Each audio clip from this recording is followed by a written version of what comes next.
Hey guys, LadyB here, and welcome to episode 2 of Clash Me Anything. This is a show where I interview the top players and casters around the Clash of Clans universe to answer questions that will help you level up your game. Now, I've got some amazing guests today that you're going to be excited to hear from, and we're going to start off with a man who you might know pretty well. He's one of the most popular experts in the Clash of Clans world, and he was featured in the most recent qualifiers. You'll get to see him a lot more. Plus, he's a pro player and former team captain of Tribe Gaming. You might have guessed it, it's iTzu. Welcome, iTzu. Hey, thank you so much for having me. We also have another pro player joining us, and you might recognize him also from the qualifiers as well. He is one of the winning team members from ATN, and he went perfect in his run during the qualifier season. So welcome, Ast. Great to have you here. Hello, thanks for having me. And we also have another caster joining us today. He's a very popular German caster, and he is also one of the casters for ESL Meisterschaft. Noobs, wonderful to have you here as well. Thanks for having me here. So today we've got a lot to discuss. I'm super excited. I hope you guys are ready because we're going to talk about the recap of the first World Championship qualifier, the gold and silver ticket winners. We're also going to talk about the game update, and we've got some pro tips to success to discuss and get some deep insight on. So why don't we actually start off with talking about the World Championship? Now, this was phenomenal. We saw some intense performance from all of the teams participating. And I got to give you a huge congratulations, Ast, because it was phenomenal watching what ATN did, and most particularly what you did going perfect in your run. So can you tell us what your best moment of the May qualifiers was? I think our best moment was winning the first match against MCS, because coming into the qualifier, we thought MCS is the toughest opponent to us, and we thought the first match against MCS will be pretty much the decider of the qualifier. If we were able to beat them, then we're pretty confident having a good run to the finals. And you guys had phenomenal performance and really just powered your way along, including pulling up some 15-star perfect wars throughout the battles. Now, iTzu, as one of the casters from the World Championship, what was your favorite moment? That's really hard to tell. I mean, for us, obviously, all of the amazing attacks were just crazy. But I feel like still one thing was in my mind, which was like the Skelly Donut attempt from Sinti. It was just crazy seeing them coming in with such confidence and going for their risky plan. So that was something which really impressed me, and yeah, looking forward to see them again, hopefully in the next qualifier. And for you noobs, I believe you were streaming in German. What was the highlight moment for you during that, getting to cast in German? For me, it was like the match between a Space Station and ATN.aTTaX, because like Space Station was like so big hyped because they won the pre-qualifier, and like ATN.aTTaX wasn't that good in the pre-qualifier, but they turned back and crushed the anti-2-star bases from Space Station, and that was so amazing for me. Was there anything that actually surprised you? Was there any moment that really turned you around and said that you did not expect to see coming into this, iTzu? I was kind of surprised by most of the teams of the preparation, because we knew that a lot of teams would run anti-2-star bases, but I felt like only Alternate was the team basically which was able to actually consistently triple them. So let's see if for the next qualifiers this is going to change, but I feel like this is right now the go-to thing to do. Train in Legends, beat those anti-2-star bases. If you can't do that, well, there's going to be a team like Alternate, and it's just going to abuse that fact. And with that, you won't have any chance against that, I think. And we're actually going to be talking a little bit more about those points later, about the meta and about those anti-2-star bases. But before we get to that, noobs, was there any moment that was a little bit shocking or surprising that you did not expect seeing in that particular war? For me, it's like all tournaments that I stream in Germany, and especially for the ESL Meisterschaft, we see ATN.aTTaX very often, and it's like always the same. they kind of struggled in the beginning, or the tournaments before that big tournament, but came out so strong and crushing like all other teams, and it seemed like so easy that ATN.aTTaX beat all other teams, and that is for me like everything new. I don't know, it's like everything new. And asked for you, I guess as far as surprises go, was it a surprise that you guys actually won? We definitely were a bit worried. We actually were not that great against anti-2 bases before the qualifiers, like in other matches, but the last couple of weeks before the qualifiers, we knew it's gonna be probably a lot of anti-2 bases there, and we actually practiced a lot how to beat them. Made up even like the Zap Lalo with the Yeti Blimp to funnel the other side and lure CC to get the Sui into the Town Hall, which we used as well a couple of times in the qualifiers. So yeah, we definitely practiced, especially the anti-2 bases for the qualifier. And after that, I think we were pretty confident, but a bit worried, of course, because there was also a couple other top teams which can always beat us. Yeah, one of those top teams being MCES, who won the silver ticket. So with the silver ticket, we're actually going to see MCES getting an opportunity to go into the last chance finals. So they have this small opening. If they're not able to qualify through the next few of the qualifiers that we have coming up, if they can't get a golden ticket and make their way through, they have another opportunity at the end to try and battle it out because they did win second place. But I've got a question about this, and iTzu, maybe you can help me out with this one. If MCES were to turn around in one of these coming up qualifiers, get a golden ticket, who would then take their spot for the silver ticket? So then the third seed would get the silver ticket from the qualifier. So this means, for example, this time around Space Station would get the silver ticket if MCS would make it like in one of the next qualifiers and would gain the golden ticket, which to be honest wouldn't surprise me. So yeah, let's see if this is going to happen. Yeah. So that actually puts Space Station Gaming in a pretty solid spot there, landing in third place.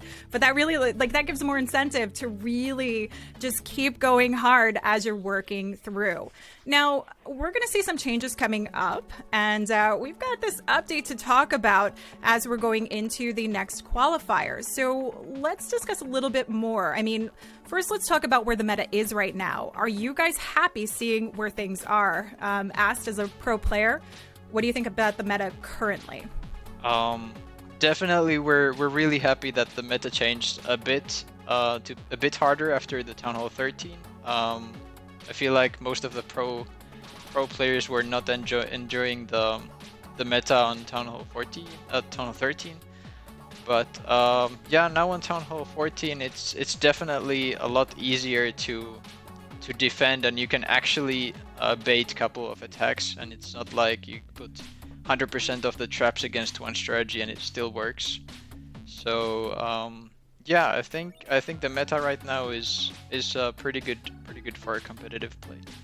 And where are you with that, iTzu? How do you feel the meta is currently for Town Hall 14? Yeah, I think before the changes, it was pretty much perfect. I think for the majority of players, it was possible to get those 3 stars, and at the same time, it was not too easy for the competitive players as well. You were still seeing a lot of baits. I think we saw even teams, like quite a couple of teams with below 50% hit rates in the qualifier, and those are the best teams in the world at that point. So seeing the best teams not getting above 50% hit rate, I think is a really good identification that the meta right now, well, before the update for sure, was really, really good.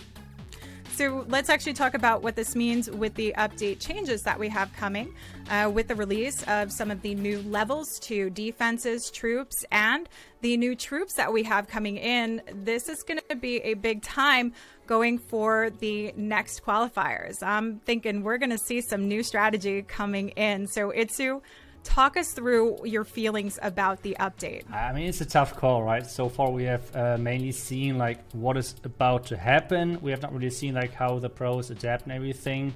So, guessing, I would say we would see more air attacks overall, with mainly air strategies getting buffed, especially with the rocket loon. I think that one is going to be a pretty big game changer for a lot of strategies, picking off buildings left and right, and I think you can really easily make a lot of strategies work again with that one. So I think that's something which a lot of pros are going to pick up. So it's going to be interesting to see how at the end it's turning out, because you never know. It's just a guess at this point. Yeah. And with something approaching like this, I mean, you have a secure spot now, so you don't have to worry going into the qualifiers at this point, having to really adapt to the changes. But with the other tournaments you have, how do you feel about this Ast? What are your concerns with an update that comes in for pro players at this time? Yeah, we're lucky that we made it already, so we don't have to be there to adapt. But yeah, especially for base building, it's changing again a lot, and also for the attacking meta. So yeah, the teams have kind of competition who's adapting fastest, I feel like. That makes a lot of sense. But does it get you excited as a player to have new strategies that could come out of this? Some new shifts in the meta. Is that something you look forward to? Yeah, of course. Yeah, especially I feel like we like to see the new things, as long as they're not too OP. Like, we sometimes see the new troops being a bit too strong and then nerfed later. But yeah, I feel like it's always exciting to see some new troops and new ways to triple bases, and it's adding a lot more variety to the game. Yeah, so it will be exciting to actually see those troops come, having that extra super troop with the rocket loon, and then the dragon rider, which is going to be the new one that we saw featured for that barracks. That barracks is absolutely lovely. So I think I'm excited mostly to see some of the fresh strategy coming to the game, because last year when we saw super archers coming to it, I always talk about super archers because they're so underused. I thought it was the most phenomenal thing to come in with. But one of the things that we're seeing a lot of, and I'm curious with the changes if we're going to see a shift in it, was, which you mentioned earlier, iTzu, the anti-2-star bases, those ring-style bases. So, I mean, why do you think we're seeing a resurgence of these anti-2 so much in the meta? First of all, I want to pick on the super archers, because actually there are a couple of players in my clan who slowly like picking them up. Like, instead of like playing this like classic P.E.K.K.A smash, they're now playing the super archers. So I think they're getting some love right now, and I agree with you that they're pretty cool and yeah, like just cool to use. But getting back to the anti-2-star, I think the reason why we're seeing so many of that right now is just because of the Town Hall Poison. Like, the Town Hall Poison is really effective if you have those troops sticking around for a long time in them. And the Town Hall 30 meta basically was where you had like the Town Hall kind of far isolated. Not that you can pick it off too easy, but at the same time, like, it is not that well protected, let's put it like this.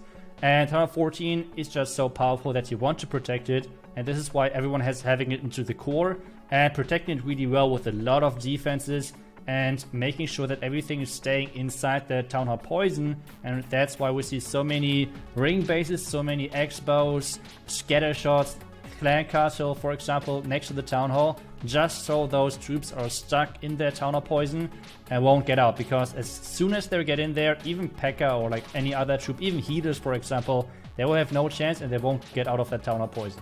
We're seeing a lot of people actually just getting wrecked from those bases, just succumbing to the infinite damage that poison bomb does. So it is a really good strategy. But Ast, what is your secret? Because you've gone up against these types of bases time and time again, not only from the qualifiers, but in the other tournaments that you're playing in. What's your secret to avoiding these anti-2-star bases from tripping you up? I feel like with the new poison, there's like a couple ways to go around the poison. It's like, one is blimping the town hall, because then you're not pushing a lot of troops to the town hall, just getting with the blimp. Second one is getting it with the charge.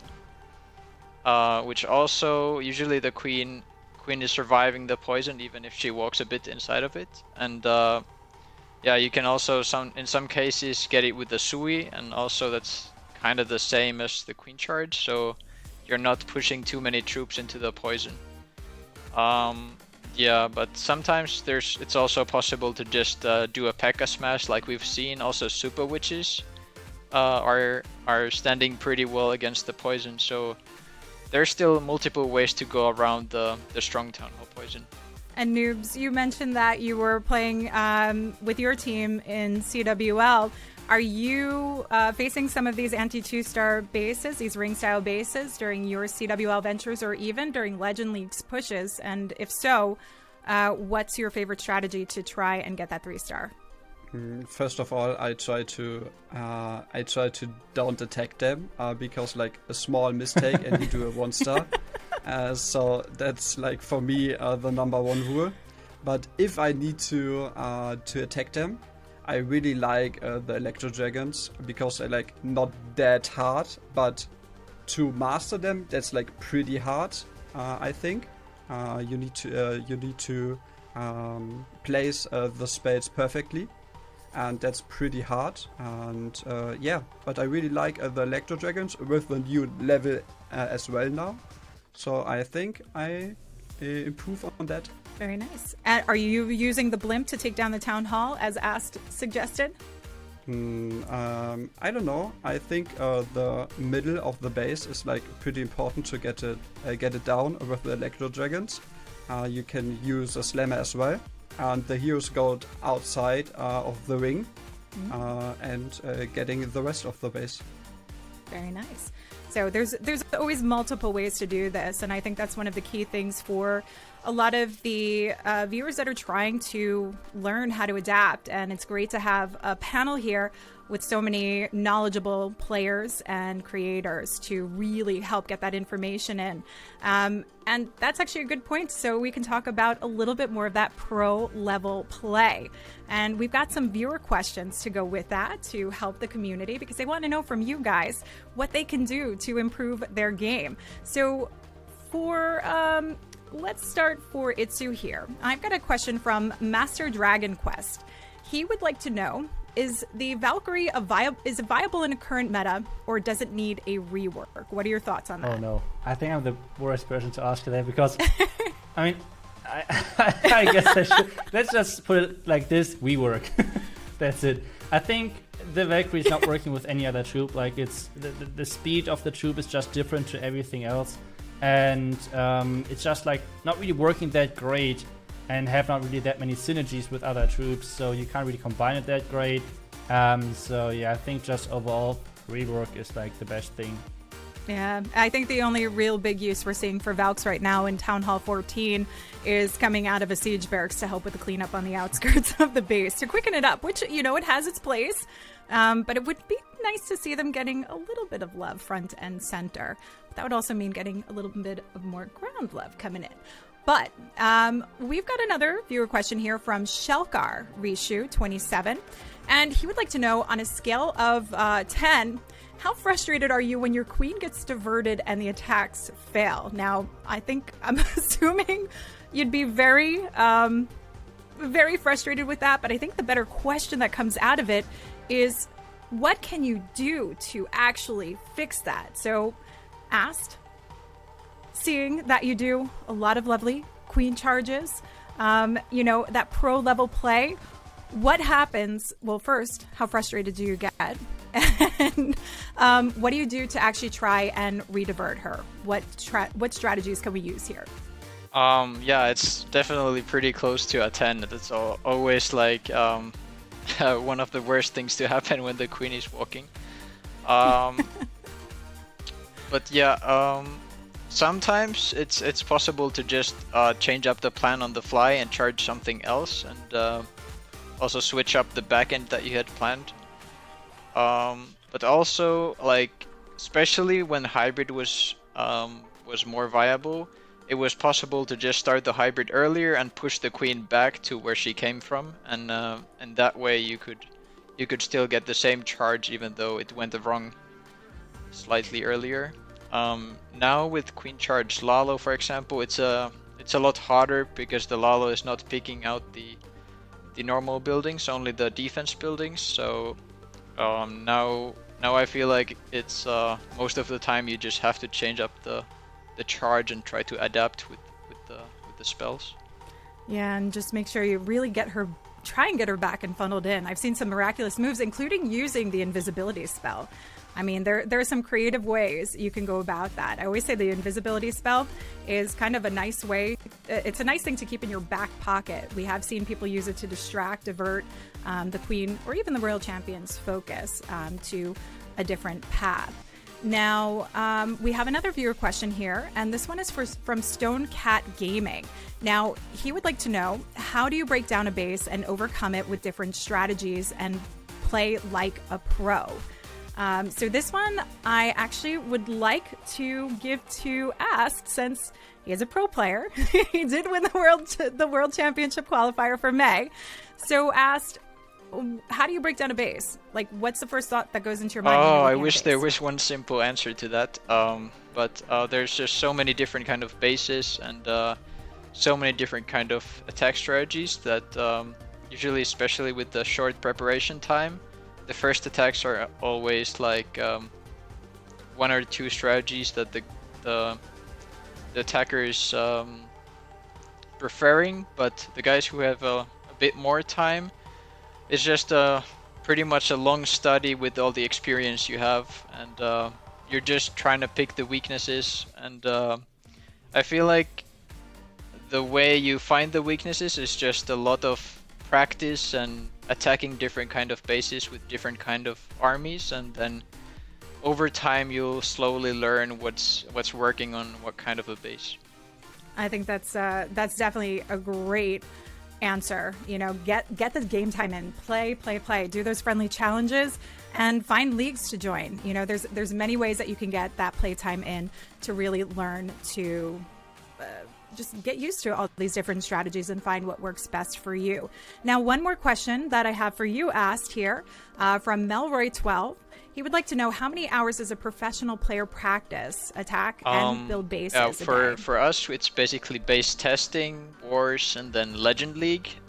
Legend League, I do 2 accounts personally, so that's like hour and a half every day, and then depends a lot on the season. If we have a big tournament coming, it's usually going up to 6, 7, 8, something like this hours a day, and when there's not so many tournaments, it's usually around the Legend League, then maybe 1 or 2 matches a day, but not more than that on a bit more of an off season. It's quite a bit of investment of time. It sounds like it could be pretty full time there.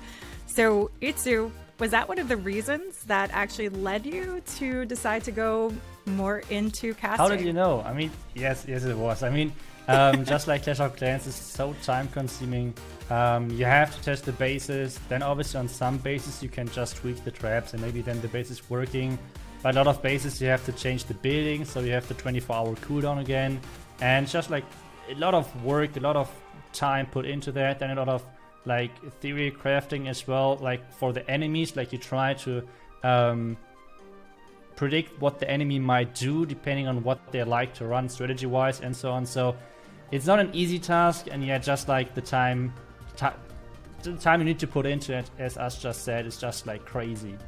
Yeah, and it's, you know, seeing you kind of switch over, I think gives a good indication of how much you have to really commit to kind of one or the other. So that leads us into talking about our content creation and coverage of these wars. So we have many streamers that, regardless if you're playing on a pro level or not, they need to learn and understand the game pretty much to best represent this high level of knowledge.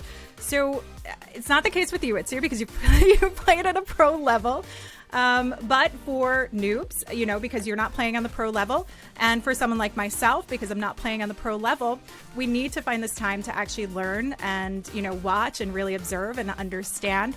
So noobs, as one of the official casters for ESL Meisterschaft, one of the top competitive areas in the German division, what helps you keep that competitive edge on knowledge so you can expertly cast these events? For me, it's like to speak with the teams. I mean, like the German competitive scene is like one of the biggest, and we have like teams like ATN.aTTaX, Tribe Gaming, Team Elevate, Penta, and so on. We have so many great teams in Germany, and it's like sometimes a rivalry between them, and it's pretty cool to see that. And like you want to improve yourself and to copy some things do you see from the pro players and try to do that as well, and sometimes it work pretty good and sometimes it doesn't. It kind of sinks in after a while, right? Like, I know that, like, sometimes I see these things constantly that ATN's doing, and I'm like, oh, I can do that. And you can understand the concept, but if you're not playing it constantly, if you're not doing this, like, you know, at least every day and practicing, your technique is slightly off because there is that component of actually executing properly and good placement of spells and troops. But for iTzu, for you, because you have this knowledge already, what kind of advice can you give creators out there who are not playing at this pro level but want to continue to stream, sharpen their knowledge, and keep that analytical eye going? I think it's the same as with playing, just like spend a lot of time onto what you want to do. So if it's casting, for example, just cast a ton of matches or at least watch them. And one thing which I feel like is really, really helpful is just like at the beginning of the attack, as soon as you see the strategy, as soon as you see the base, just stop and see what you would maybe do, and then let a couple of seconds play, then see what the opening looks like. So for example, where is he placing his queen, where is he placing the first loons, and then pause again, see, okay, what is the attack looking like? And if you then come close to at some point predicting pretty much already the outcome of the attack, then you did it. So that's kind of what I would give as advice for new streamers, for example, for competitive matches. I think that's valuable information, and we have a player here who's not really streaming yet, so maybe he could put that to use, but it brings a better question asked. Would you ever consider streaming or doing YouTube videos to help share that wealth of pro knowledge? I actually have some equipment now, a bit more than what I used to have, but yeah, we'll see about that. For like year-round YouTube videos or streams, I don't think that's gonna be an option for me, since I also have a lot of other stuff, and the school and the team needs a lot of time, so I think I need to focus on the most relevant stuff. Well, maybe while the summer's going, there could be a guest caster asked, since he's already been qualified. I think that would be pretty phenomenal. But speaking of qualifiers, we are coming up on another June qualifier, and there's a lot up in the air, so I want to know what you guys are thinking, what we're actually going to get to see. So we of course have our reigning champions ATN, who made their way through, have that golden ticket, they're safe. Who do you think we will get to see going into those qualifiers in June, this month, in this next one? I think it's like Tribe Gaming, because like they're on the top right now in the Clan War leagues. They like are the best team in the Clan War League. So yeah, I think they can improve. They beat ATN.aTTaX in Community War, so they're getting the perfect war against one of the best defense teams around the world. So I think, yeah, it's like a Tribe Gaming. What about for you, Ast? Seeing the competition that you went up against last month in the qualifiers, do you see some fierceness of return competitors that would make their way through, or do you see maybe a dark horse coming into play for the qualifiers? Yeah, there's actually so many great teams at the moment, so it's not that easy to predict, but yeah, I'm actually a bit surprised. Where's Queen Walkers at the moment? We haven't seen them do too many great results lately, but I guess we all know they're really top players, and maybe Queen Walkers it's not maybe that big of a dark horse, but I would like to see them at the qualifiers. I'd agree with you on that one. I think they need to find their footing again. I think they were a little bit slow last year, But they kind of powered their way through, felt that confidence, and by the time they got to the finals, that's where we really saw Queen Walkers at their apex. And I wouldn't be surprised to see it again. I expect to see it coming through again. But what about for you, iTzu? What are your predictions for the June qualifiers? I mean, I agree so far with the first two predictions. I would throw in actually two teams, I think. First off, just MCS, because they're MCS. So they're just insane creative. I think that's just their main thing why they are so dangerous to face.